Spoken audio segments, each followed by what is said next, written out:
Subscribe to our channel and press the bell icon and never miss an update from latest Glee.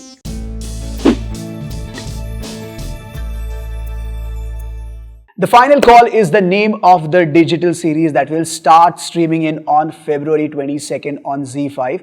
It has Arjun Rampal in it and I'm going to have a chat with him. It is looking absolutely intriguing and mysterious and interesting. Thank you. But the makers are not giving out much about the plot. What do you have to say on that? Well, I mean, it is because you want them to be intrigued. That's why they call trailers. Because we give up too much, because it being lending itself as a thriller and a psychological thriller, you want to evoke an interest level, which hopefully we've done, and I think we've done a good job with it so far. And once that interest level, intrigue level is there, then once you come in, hopefully they enjoy the show for what it is, and it's like a cabbage, you kind of peel it and keep finding different leaves in it. Arjun, you have the physicality to play this character, the captain, you have the height, the frame, the baritone, the chiseled look. But how do you say that is how a captain is? That's how the conventional and stereotypical captain is. Really? Yes. ये पक्का पहले भी बहुत लोगों को मार चुका है और फिर मारेगा. That is the physicality of it. At the same time, we have seen in the promos that you go through a certain emotional turmoil. Yeah. So how did you work on that part? So, what drew me to this character was that one was the book, which I read, which is I Will Go With You by Priya Kumar. It's quite a solid book and very different because it's got this captain who's kind of suicidal, and not is mentally ill, and there are these passengers with all their backstories, and there's a spiritual thrill element which merge together. For me, what was interesting about this was that we just blindly get onto a plane. And we say, okay, we're going to go from Mumbai to Delhi, and I'll reach there. Yeah. Okay, until unless, of course, something goes wrong with the engine or whatever. But you never think, what if my pilot is a rogue? What would happen? Right? There would be catastrophe. Right. So that's what really got me. A rogue pilot, a pilot mentally ill. And I mean, you can do a physical checkup. You can do, a breathalyzer test on a pilot. You can see if he's high or if his eyes are weak or whatever it is, But do we do mental checkups? And flying is a very lonely job. Okay. And isolation is the first factor for depression. I was reading one of your interviews in which you said that when you play a supporting role, it is quite liberating for you. Yeah. By that, you do not carry the onus of being the central character. But in this one, you are the key character. Yes. So did you have to prepare extra for that? Extra for it? Yeah. I prepare for all my characters. If there's no preparation required, then why even do it? That means you're overconfident. You think that you can easily do it. So then it's not really challenging and there's no point.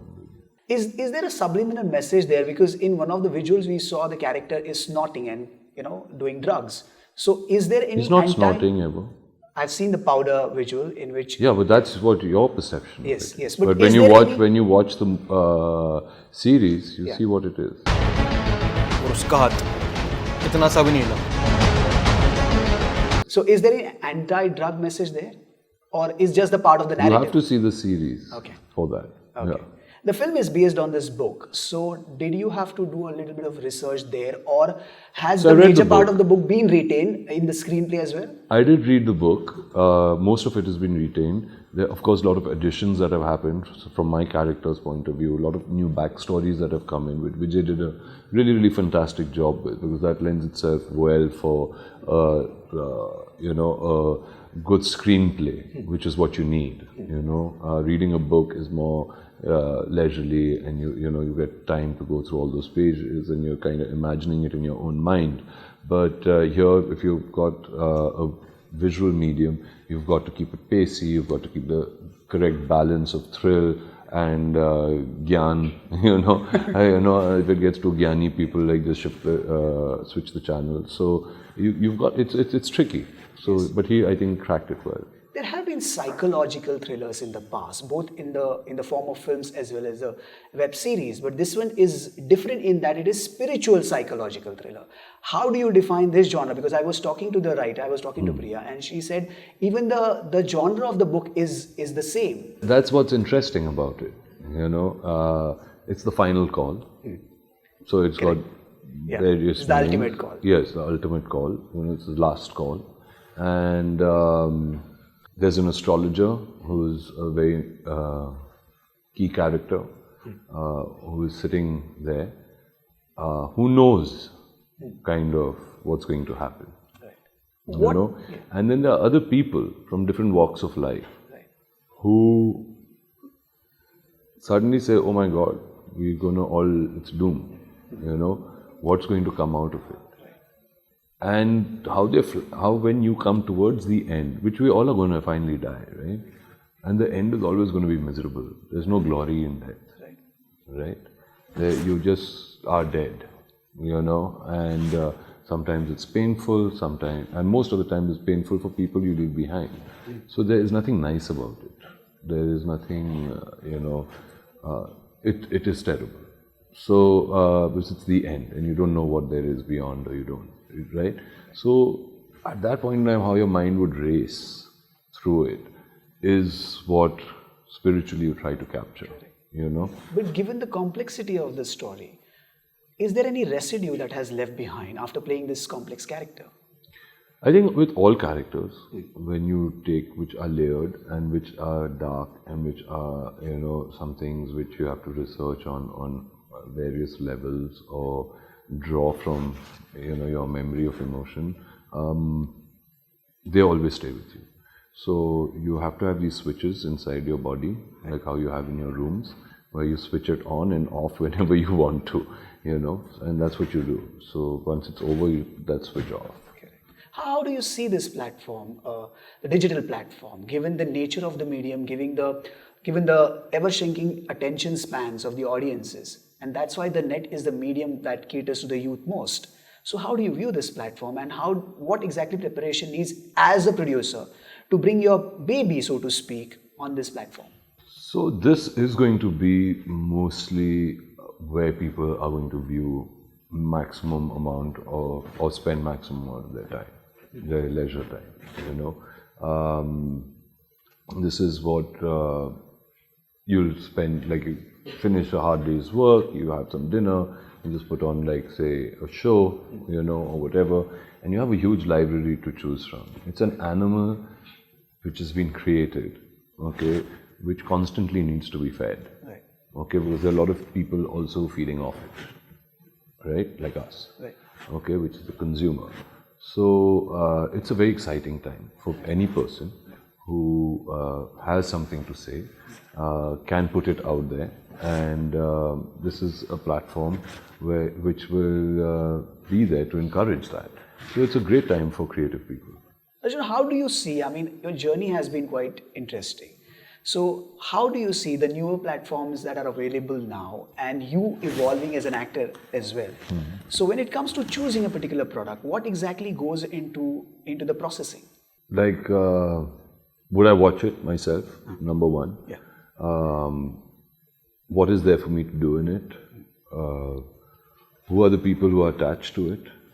Because, if we did, like, for example, it's easy to say that we are doing like in the final call incident, it's easy to say, okay, he's a pilot, he's in a cockpit, and you've got this plane and all of that, but that infrastructure does not exist in India. You don't have that cockpit, you don't have that plane to go and shoot in.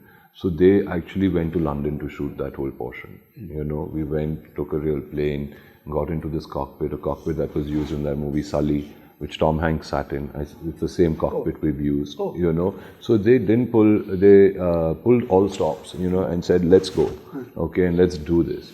When you are working on a digital space, your whole reach of your audience is very different. This Z5 goes to 190 countries, so your audience is of that level. But that also means your competition is of that level. When you're competing with international quality of, production.